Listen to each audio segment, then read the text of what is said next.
Bueno, pues muchas gracias por la presentación. Estoy muy contento de estar aquí con ustedes para hablar de un tema sobre el que he trabajado mucho y al que he dedicado pues, una gran parte de mi actividad académica durante muchos años, ¿no? Lo que decía Irune, las cosas que llevo sobre Law and Economics, es decir, el análisis económico del derecho e instituciones van absolutamente en esa línea. El tema es muy amplio, por eso he preferido, en vez de buscar una presentación estándar que hago a mis alumnos en clase, hacer algo un poco más abierto, más bien plantear una serie de cuestiones, plantear qué dice hoy la literatura sobre esto,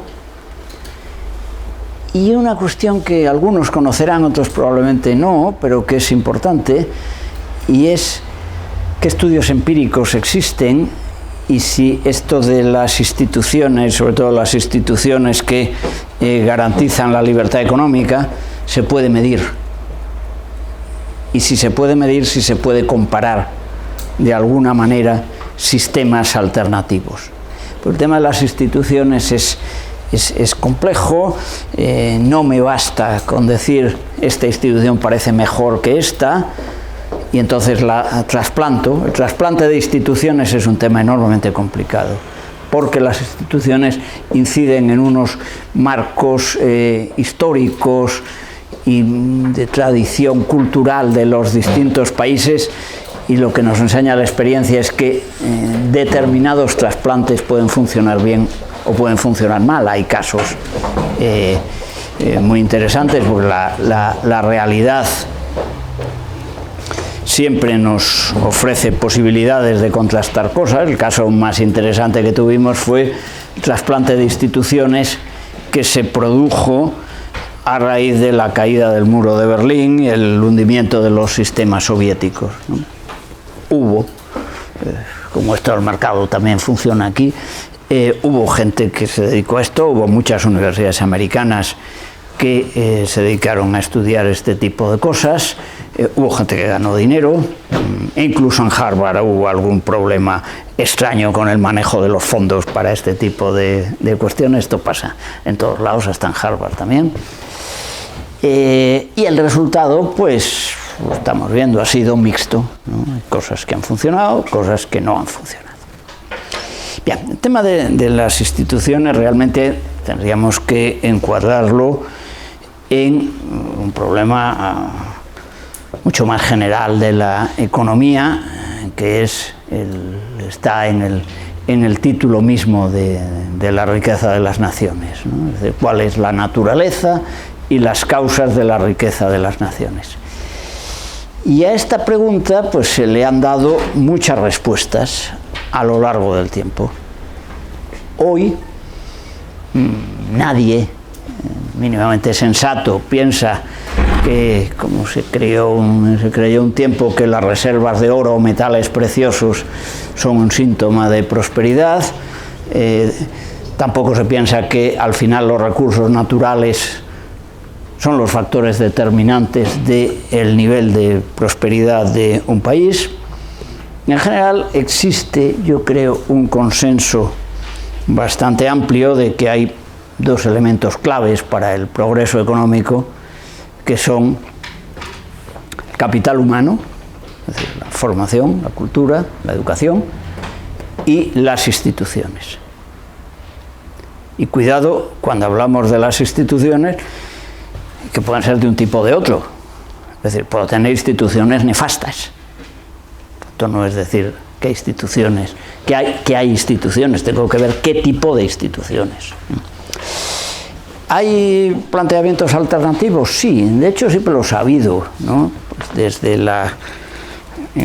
por ejemplo, los planteamientos ideológicos o religiosos que en su día planteó Max Weber, ¿no? Sobre la relación entre el capitalismo y el protestantismo, dándole un elemento importante a la ideología, muy discutido en muchos sentidos, no voy a entrar en ello.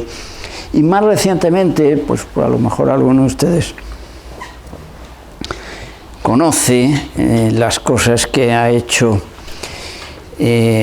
nunca sé si llamarlo por su nombre antiguo o nuevo, llamémoslo McCloskey, como ustedes saben se cambió de sexo, los viejos lo seguimos llamando Donald, pero él realmente se llama Dave Lee ahora, que es que ha escrito una serie de libros, una persona extraordinariamente inteligente, y ha escrito una serie de libros sobre los orígenes del capitalismo y el progreso, y él o ella se basa en la idea de lo que llama la dignidad y los valores de la burguesía. Por lo tanto, atribuye mucha importancia a la existencia de unos determinados valores. Como, bueno, la propaganda en el lanzamiento, uno ve estas cosas de no son las instituciones lo que ha garantizado el progreso, por ejemplo, es una de sus frases, ¿no? Bueno, yo lo que voy a plantear, bueno, me voy a centrar en el tema de las instituciones, porque yo sigo pensando que constituyen una cuestión fundamental. Si vamos al mundo real, además esto tiene importancia por otra razón. Y cuando yo empecé a estudiar economía, que fue hace muchos años, es verdad, les garantizo que Adam Smith había muerto ya hacía unos años, pero han pasado muchos años, estamos hablando de finales de los años 60, es decir, para ustedes la prehistoria. El papel de las instituciones empezaba muy tímidamente a cobrar fuerza. Se llamó la nueva economía institucional, el origen del análisis económico del derecho en la Universidad de Chicago, en Ronald Coase y una serie de gente, en Buchanan en Virginia. Esto realmente no se estudiaba en los programas habituales. Sin embargo, esto se iría desarrollando y con el paso del tiempo ya no solamente el mundo académico lo va absorbiendo, sino las instituciones lo van absorbiendo. Si uno mira hoy programas de desarrollo de instituciones internacionales y lo compara con los programas de los años 50 o 60, ve que una de las diferencias claves es la introducción de las instituciones. Se ha llegado a la idea de que las instituciones son fundamentales, y dentro de las instituciones hay una, hoy apenas voy a poder hablar, pero es también un tema al que he dedicado mucho tiempo, que es el tema de la administración de justicia. Lo mencionaré de pasada porque considero que en España es un problema serio, probablemente más serio de lo que se dice, y no por las razones que se dice. Esto será un boicot. Aprovecho la interrupción, sí. Para pedir por favor no se mueva tanto para más fácil el registro de la información. Bueno. Disculpe. Si quieren me acostumbran, pero bueno, me siento aquí.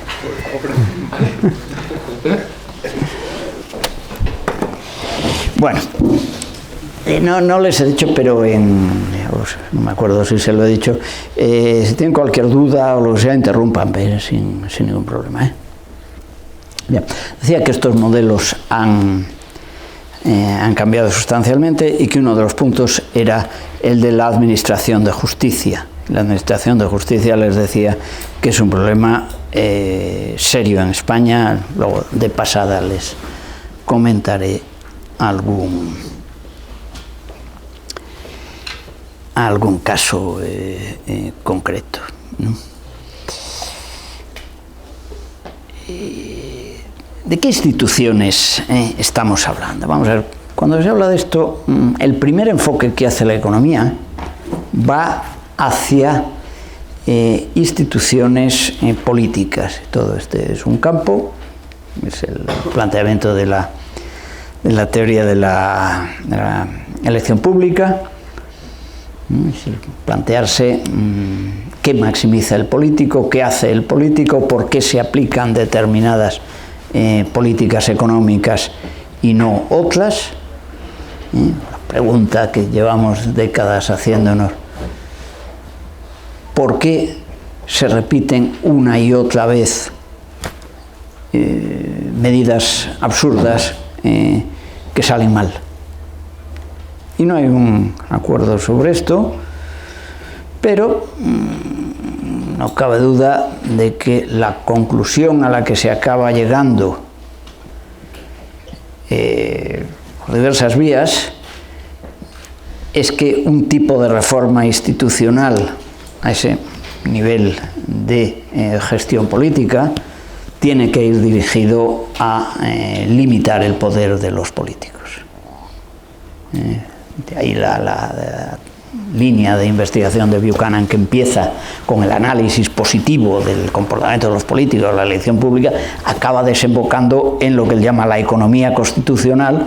Lo que está diciendo es, mire usted, hay que establecer reglas, hay que establecer una serie de limitaciones, no me basta las mayorías simples, establezca usted frenos y controles, etcétera, etcétera, porque si no la tendencia naturalmente de atención natural de un político es a maximizar su interés particular, ¿no? Escribí hace poco, este verano, un artículo que se titulaba algo así como Si Buchanan pudiera verlo. Y digo, qué pena que se haya muerto, porque Buchanan, viendo la actual situación española, estaría feliz. Dice, pero esta es mi teoría, ¿no? Es decir, aquí hay unos tipos maximizando su interés particular. Dice, y al menos, yo les decía, al menos tenemos la ventaja de que ya no disimulan, porque antes disimulaban, ¿no? Ahora ya se ha perdido el menor pudor en esto, ¿no? Y la gente está muy escandalizada, pero yo creo que no es malo que la gente sepa lo que hay detrás de esto. Este es un tipo de enfoque. Pero hay otro enfoque que es muy importante, que no se refiere ya tanto a las instituciones políticas como a las instituciones que regulan la economía. Y para regular la economía, permítanme una frase de Ronald Coase. Ronald Coase dice, en un momento, dice, cualquier tipo de política económica supone una opción legislativa, y esa opción legislativa se manifiesta a través de un texto legal o una jurisprudencia de los tribunales de justicia. Esta es un poco la idea. Entonces, en este sentido, cuando hablo de estas instituciones, lo primero que estoy pensando es en el Código Civil. El Código Civil y la ley hipotecaria y otra serie y el Código de Comercio, etcétera, etcétera. Algo que la gente en principio no relaciona mucho con la política económica, pero que es clave.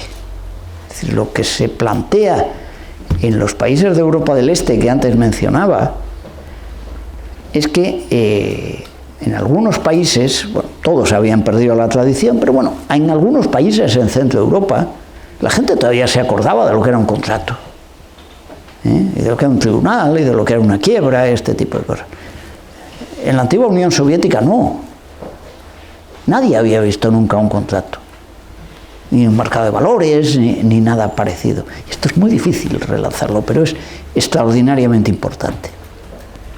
Solo poner un ejemplo, refiriéndonos al caso de España, que es el largo periodo de la dictadura de Franco, en el cual, sobre todo al principio, lo que pudiéramos llamar la política macro es disparatada. Como ustedes saben, bueno, las ideas económicas de Franco son divertidas, no es momento de hablar, hay cosas divertidas, un día les contaré. Pero en general lo que les preocupa a estos es cómo planifico, cómo organizo, cómo no sé qué. Porque había que dirigir el país, ¿no? La visión, más o menos, yo he dicho, la visión de Franco era, en el fondo la economía de un país es como el cuartel del regimiento de infantería.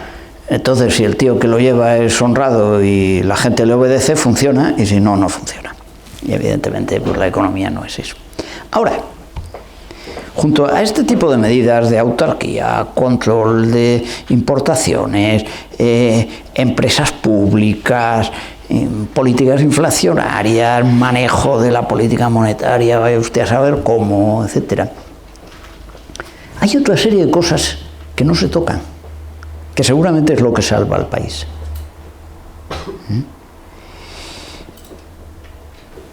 Siempre pongo el ejemplo, por citar un texto que ha sido muy criticado, pero que en mi opinión ha hecho mucho por este país, que es la ley hipotecaria. La hipotecaria es de mediados del siglo XIX. Bueno, este tipo de leyes, el reglamento del registro de la propiedad, el registro mercantil, la ley hipotecaria, todo este tipo de cosas, es lo que permite que haya actividad económica. Y los gobiernos de Franco no se metieron. Bueno, seguramente pensaban que aquello no era actividad económica, que no les interesaba. Lo único que querían regular eran cosas muy específicas, los arrendamientos urbanos, el mercado de trabajo, y así pasó lo que pasó, ¿no? Pero otras cosas se salvaron. Claro, si nos vamos a Europa Oriental y ahí abandonamos el Código Civil y el Código de Comercio y la ley hipotecaria, etc., entonces el sistema se nos hunde absolutamente, ¿no? Por eso estos temas tienen tanta importancia.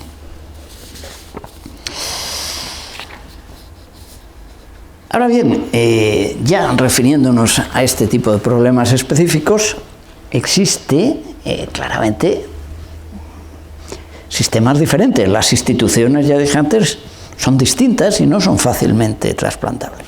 De hecho, hay toda una corriente de literatura, ahora yo diría que ya un poco apagada, pero que en los primeros, llamémoslo, 12, 15 años del siglo XX, básicamente de final de los 90 hasta 2010 aproximadamente, tuvo una enorme importancia, no sé si habrán oído hablar de ello, que es lo que se llama la literatura de orígenes legales.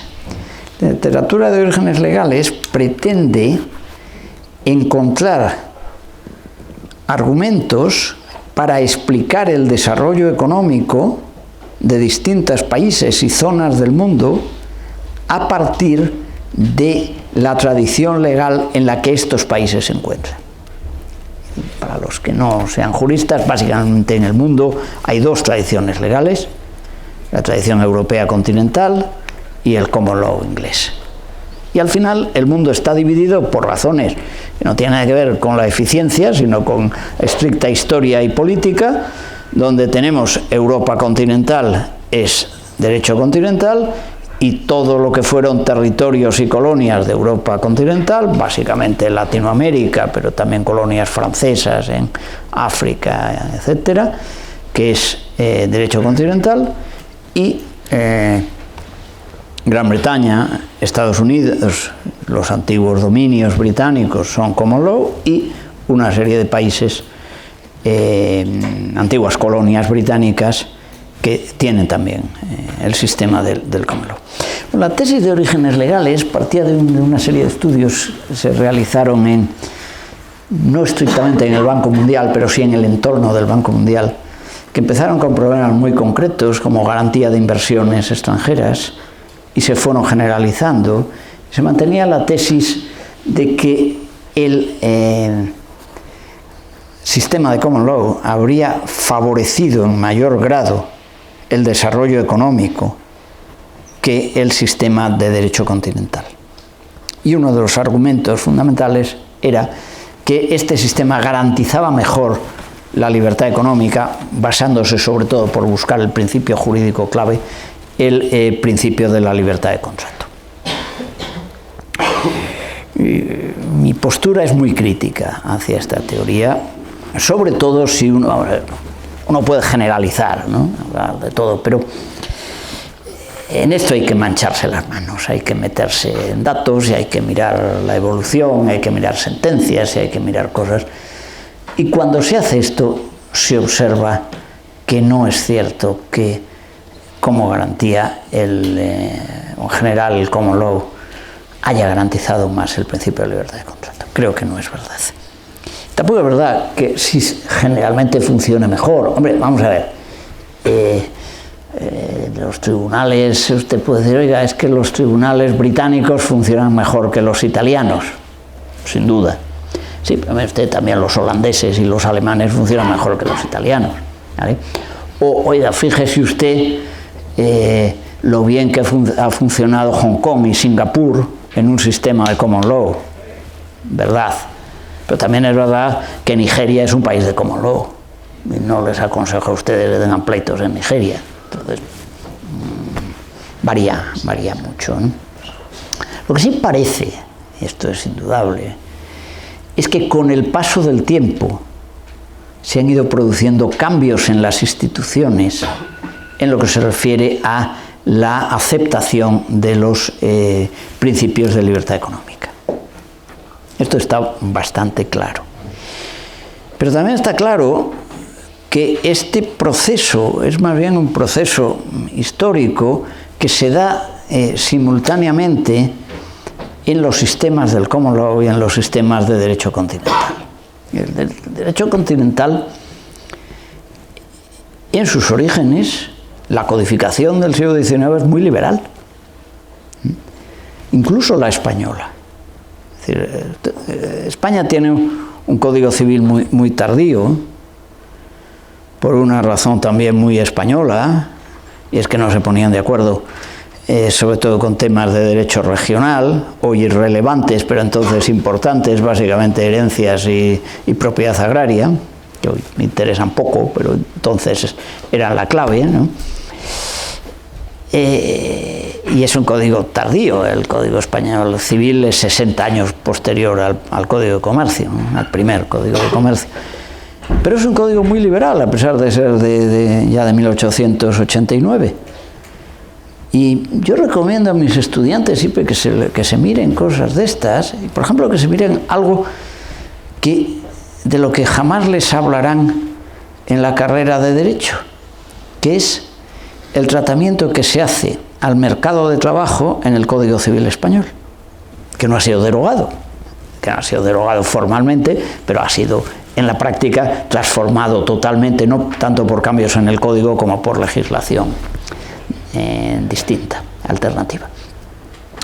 Bueno, el legislador de finales del XIX consideraba que todo el mercado de trabajo se podía regular en 5 artículos, que el principio básico era el principio de libertad de contrato, exactamente igual que cualquier otro contrato, e introducía pequeñas matizaciones en casos especiales como la relación, lo que hoy llamaríamos el servicio doméstico, lo que en derecho anglosajón aún se llama master and servant, y casos en los que era muy de la época, en los que el trabajador contratado ponía la herramienta y llevaba su pequeña maquinita o ese tipo de cosas, entonces esto lo regula.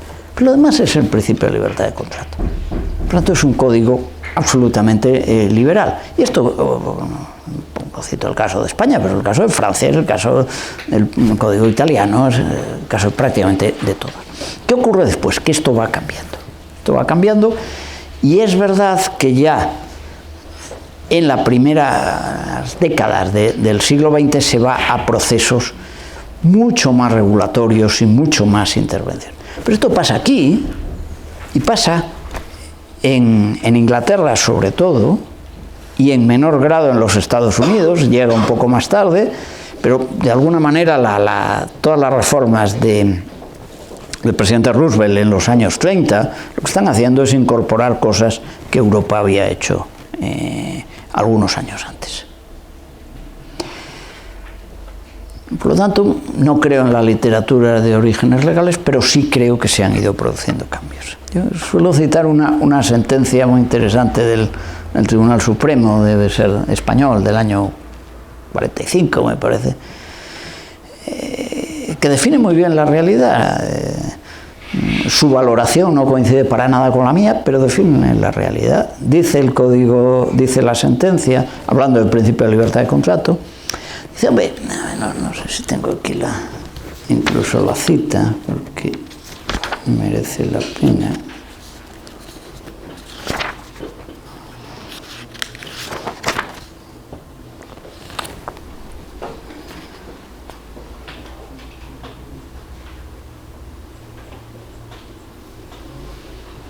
Sí.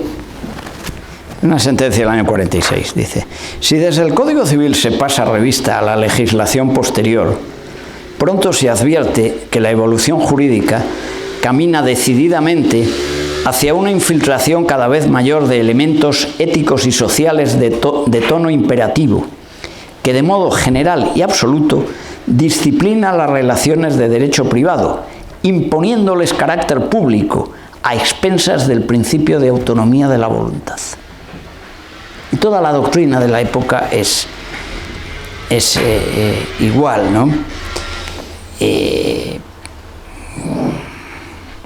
¿Alguno de ustedes es jurista? ¿Ha estudiado Derecho? ¿El nombre de Federico de Castro le dice algo? No. Bueno, Federico de Castro es seguramente el jurista más importante español del siglo XX. Fue catedrático de Derecho Civil muchos años, fue juez en el Tribunal de La Haya y tenía en este enfoque al menos ideas muy conservadoras, ¿no? Y entonces él habla de que, pongo un par de frases, ¿no?, para que vean cuál era la posición dominante. Dice: en lo que se refiere al contrato de arrendamiento de servicios, decía Castro, su individualismo llega a extremos de escándalo. Y dice: la dogmática jurídica hasta ahora dominante procura secar los preceptos legales, privándoles de su savia moral, y los pone al servicio de la seguridad calculadora de comerciantes y financieros. Esto era lo que se estudiaba, esto es lo que han mamado, permítanme la expresión, generaciones de juristas españoles. Es decir, esto es lo que se han recibido. Entonces, ahora, muchas de las cosas que vemos hoy tienen sus orígenes ahí detrás, ¿no? Pero como digo, esto se va encontrando en una tendencia que, con algunas oscilaciones, se va generalizando en muchos países, ¿no? Un tema que conozco bien es la jurisprudencia del Tribunal Supremo de los Estados Unidos, por ejemplo, sobre estos temas, que consideró el principio de libertad de contrato y la libertad económica como una cuestión fundamental durante décadas y que echó abajo muchas leyes de estados por violar el principio de libertad de contrato garantizado por la Constitución. Cambia, y desde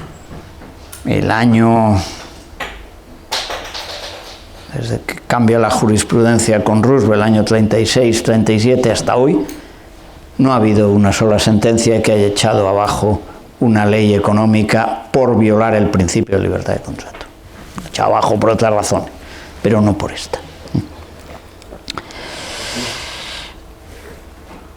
Decía antes que en estos campos de instituciones que los organismos internacionales atribuyen mucha importancia a la administración de justicia. Y le decía que estoy de acuerdo, que tiene su lógica, porque estamos llegando a un fenómeno muy curioso en el cual, desde la administración de justicia, se está reformando, cuando no dictando, los principios de la política económica.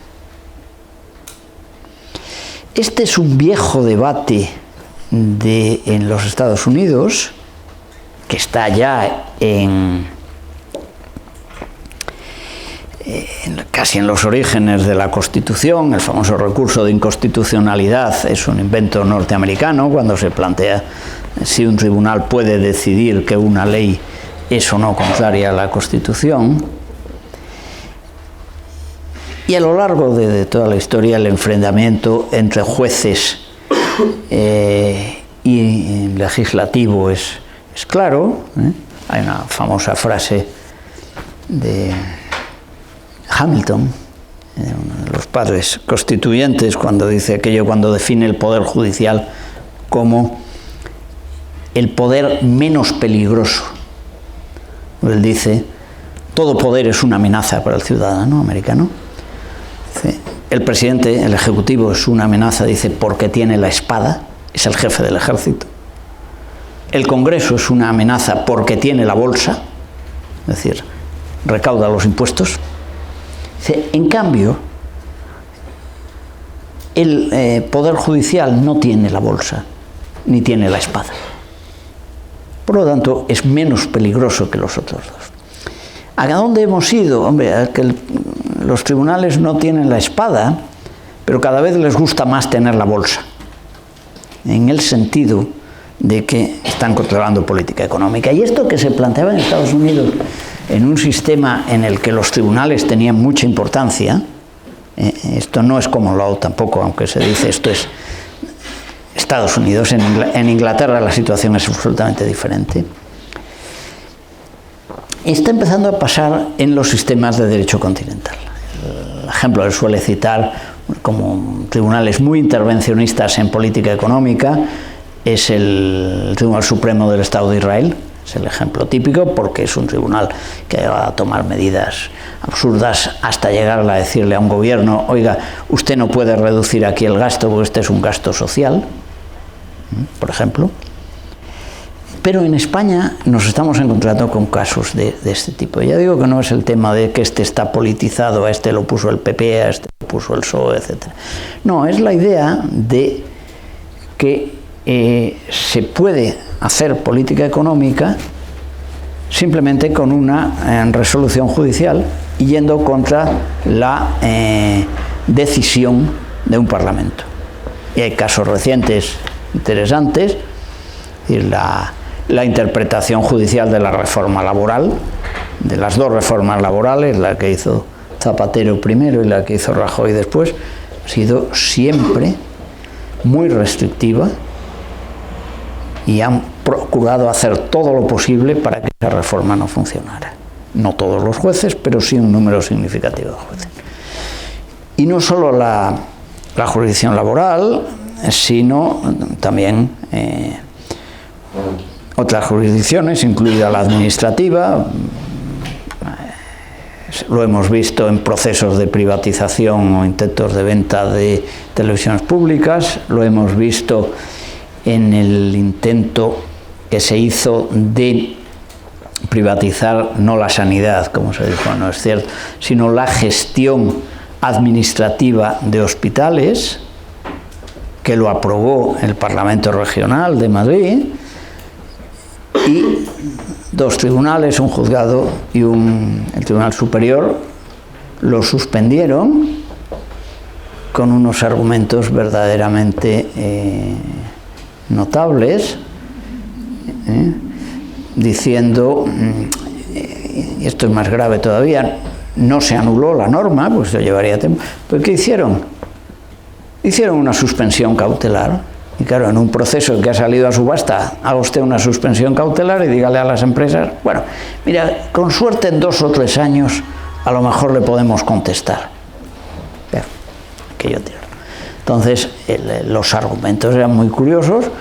Dice un juez, por ejemplo, dice, es que el gobierno al hacer esto no ha demostrado que la gestión privada sea mejor. ¿Y a usted qué diablos le importa? Primero, usted no tiene competencia en este campo, en decir lo que hace o no hace. Y segundo, usted no sabe nada de esto directamente. No me cuente que ha leído 2 o 3 cosas, pero se está haciendo. Y de hecho, ese proceso quedó fuera, ¿no? Por lo tanto, es un tema interesante que creo que hay que tener en cuenta.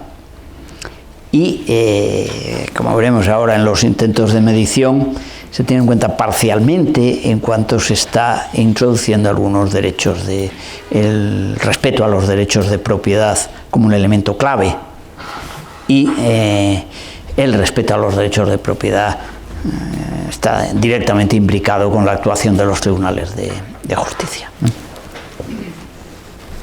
Bueno, les decía antes que el otro tema que les quería decir es, bueno, tenemos estas ideas, tenemos argumentos que parecen indicar que existe una correlación entre sistemas económicos de libre mercado y progreso económico. La correlación es bastante clara. Bueno, pues usted tiene una correlación, naturalmente usted puede interpretarla, y se ha interpretado de las dos maneras, ¿no? Hay quien dice, y en España lo hemos visto, hay quien dice un sistema más liberal produce mayor riqueza. Vale. Relación causa-efecto, el origen está en la regulación. Dice, no, hombre, lo que ocurre es que cuando un país rico es rico, se puede liberalizar más. Esto es absurdo, pero se dice. Y en España se ha aplicado, ¿no? Por ejemplo, cuando la Comunidad de Madrid aplicaba unas medidas más liberales que en otros sitios, había que decir, claro, es que Madrid puede hacer eso porque es más rico. No, mire usted, eso no es así. Más bien ocurre justamente lo contrario. Por tanto, este planteamiento existe. Claro, se puede medir, sí, pero es difícil de medir. Tomemos un caso que tenemos al lado, que es Francia. Francia en los índices de libertad económica siempre sale peor que nosotros. Es decir, España, para que se hagan idea, en los índices de libertad económica, España pues ocupa un lugar así medianejo. De 100 y pico países que se hacen suele ser el 30, Francia suele ser el 40, está un poco peor que nosotros, pero es más rico. Claro, ¿cuál es el problema? El problema es que lo que tenemos es el nivel de riqueza se produce por acumulación de capital físico y humano a lo largo de muchas generaciones. En consecuencia, esto nos plantea otro problema. Oiga, si quiero medir, a lo mejor lo que tengo que medir no es tanto cuál es el nivel de riqueza de un país, como cuál ha sido la evolución de ese nivel de riqueza. Y en ese caso, si nos encontramos con que Francia ha crecido económicamente significativamente menos que Alemania o que Inglaterra, por ejemplo, en los últimos años, ¿no? Bueno, ¿qué variables se introducen aquí en estos índices? En el mundo existen varios índices. Índices internacionales hay básicamente dos. Uno que hace la Heritage Foundation y otro los institutos Fraser y Cato. En realidad tienen variables similares, ¿no? Simplemente les voy a enumerar las variables con las que trabaja la Heritage para que vean a qué tipo de instituciones estamos refiriendo. Las variables o los indicadores, mejor, que utilizan, porque cada indicador tiene diversas variables, son regulación de la actividad empresarial, 1, regulación del comercio internacional, 2, presión fiscal, 3, dimensión del sector público, 4, estabilidad monetaria, 5, regulación de la inversión, 6, regulación financiera, 7, respeto de derechos de propiedad, 8, nivel de corrupción, 9, regulación del mercado de trabajo, 10. Son las 10 variables. Podríamos entrar en detalle, simplemente darles algún dato de España, que hay un punto interesante. Si aplicamos esto a España, ¿en qué queda bien o en qué queda mal? Pues hay un tema muy importante para para quien está interesado en la economía institucional. Nuestros mejores resultados en los índices de libertad económica se dan en aquellos indicadores que el gobierno español no controla. Claramente. ¿Cuáles son? Comercio internacional, no es competencia del gobierno español, es Unión Europea. Estabilidad monetaria, el gobierno español no hace política monetaria, como ustedes saben, la hace el Banco Central Europeo. ¿Cuáles son los que quedamos peor? Presión fiscal,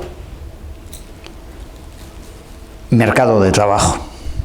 Y no este índice, pero algunos índices incluyen variables del tipo de problemas para crear empresas, etcétera, donde España siempre obtiene muy malos resultados. Esto es interesante porque, claro, en el mundo en el que vivimos ahora, cuando se estudian las instituciones, en realidad estamos moviéndonos a muchos niveles, ¿no? Siempre les pongo a mis alumnos el ejemplo. Usted vive en Madrid, vale, muy bien. ¿A usted quién le regula? Pues mire, le regula el ayuntamiento, le regula la comunidad autónoma, Le regula el Estado español, vale, y le regula la Unión Europea. Cada uno con sus ámbitos. Este es un tema complejo, pero es muy interesante. Claro, si obtenemos buenos resultados en aquello que no regulamos nosotros y malos resultados en aquello que sí regulamos, deberíamos estar preocupados. Y una última cuestión ya para terminar. ¿Y cómo han evolucionado estas variables a lo largo del tiempo?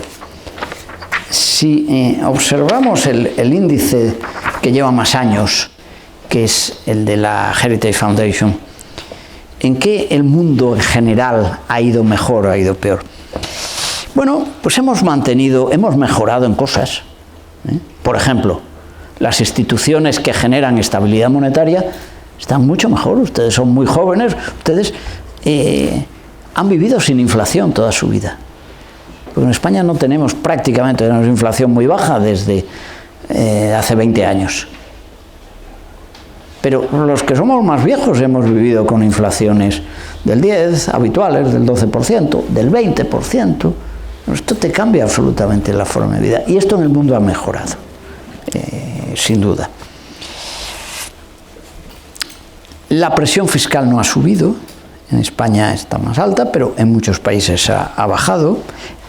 La regulación financiera está en una posición más dudosa porque se redujo mucho, pero ha vuelto a crecer a raíz de la crisis. Y el comercio internacional es más libre. ¿En qué estamos peor?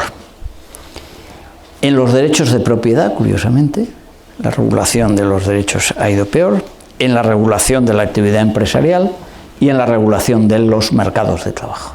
En eso no hablo ya de un país, sino el conjunto del mundo ha empeorado. Aunque hay países que no, pero el conjunto sí. Bueno, ¿qué podemos esperar? Y con esto termino. Pues lo que nos enseña la historia es que con el paso del tiempo las instituciones cambian y los países se adaptan en función de la coyuntura. Y cuando las cosas van mal, se tiende a un mayor intervencionismo y a una mayor regulación. Por eso no es sorprendente lo que decía antes de regulación financiera. Los americanos, después de muchos años, liberalizan la regulación financiera, eliminando básicamente el Glass-Steagall, que era la ley fundamental. Con la crisis entra Dodd-Frank, que es una ley famosa, porque en Estados Unidos se hace chistes sobre alguien que se leyó y entendió la ley Dodd-Frank. La ley Dodd-Frank debe tener 2.000 artículos aproximadamente, ¿no? Se vuelve al otro. El caso del comercio internacional es más curioso. Yo era muy pesimista cuando estalló la crisis, porque todas las experiencias son que cuando hay crisis económica, los países se cierran. Pasó en los años 30 con unos resultados desastrosos, pero pasó. Sin embargo, aquí no, en nuestra última crisis no, pero han empezado a surgir los problemas cuando se ha superado la crisis. Problemas del señor Trump y de algunos grupos en Europa, en este sentido, no están relacionados con la crisis. Han aparecido años después. Y no sabemos qué va a pasar, porque en realidad el peso de orientarse a instituciones más libres o menos libres es algo cíclico en la historia. Eso sí, hay una cosa, y con esto termino, que siempre es común. Cuando alguien está allí, se encuentra en una situación, dice, bueno, pero imaginemos que es intervencionista. ¿Cómo podían ser tan brutos estos tipos que liberalizaron cosas que funcionaban fatal? No, lo sensato es hacer esto que estamos haciendo. Ahora, los otros eran medio tontos. Pero si uno es liberal viene a decir lo mismo. Dice, pues vamos a ver, hemos liberalizado. Con el desastre que ha sido el intervencionismo, ¿a quién se le ocurre hacer esto? Eso sí, uno siempre está convencido de que lo suyo es lo bueno, pero muy influenciado por ese ambiente. Por tanto, este tema no se acaba nunca. Este tema está abierto y va a seguir abierto con el paso del tiempo. Venga, vamos a dejarlo aquí. ¿Tienen ustedes algún comentario, alguna intervención? Para preguntas, ¿2 minutos? ¿Se puede? Sí, no, yo tengo todos los minutos que hagan falta.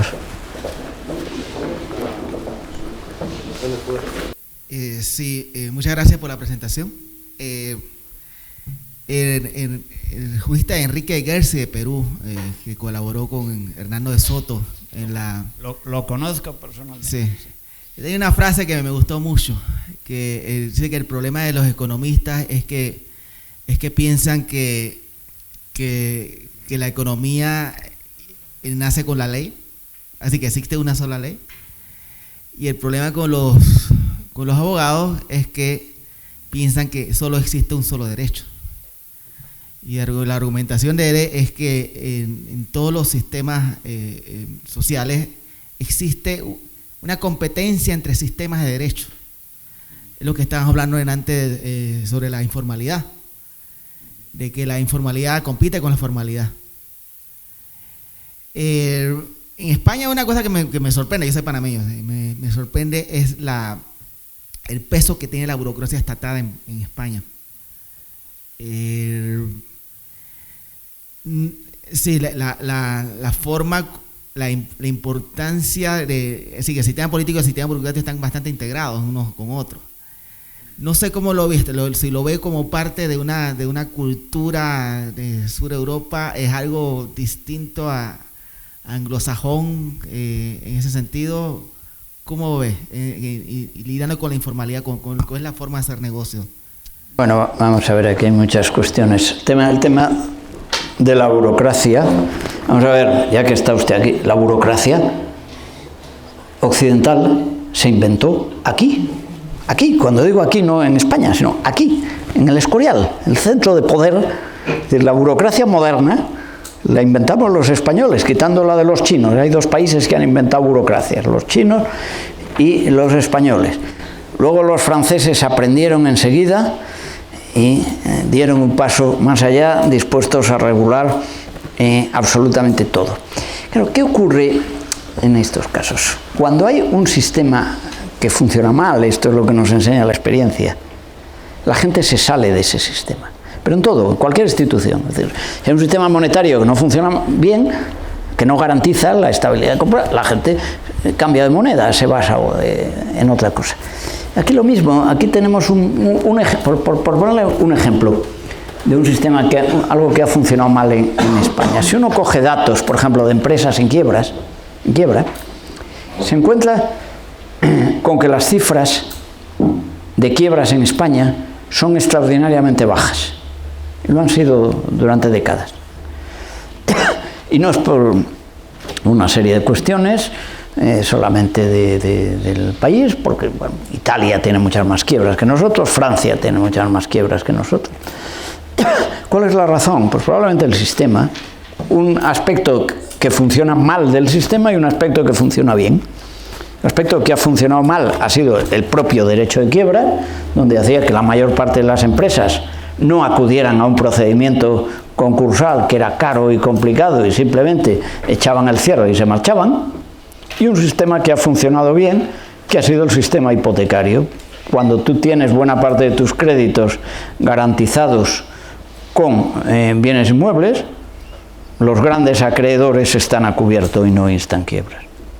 Por lo tanto, el derecho de quiebras se bordea a través de otra serie de instituciones que van desde lo que se parecería a la informalidad, que es, pues mire usted, ahí se queda, yo echo el cierre y que venga el acreedor, a otra de decir, bueno, mire, como sé que la quiebra no va a funcionar, yo a usted le voy a exigir una serie de garantías para sus préstamos, etc. Y esto es un ejemplo, pero funciona así en muchos casos, efectivamente.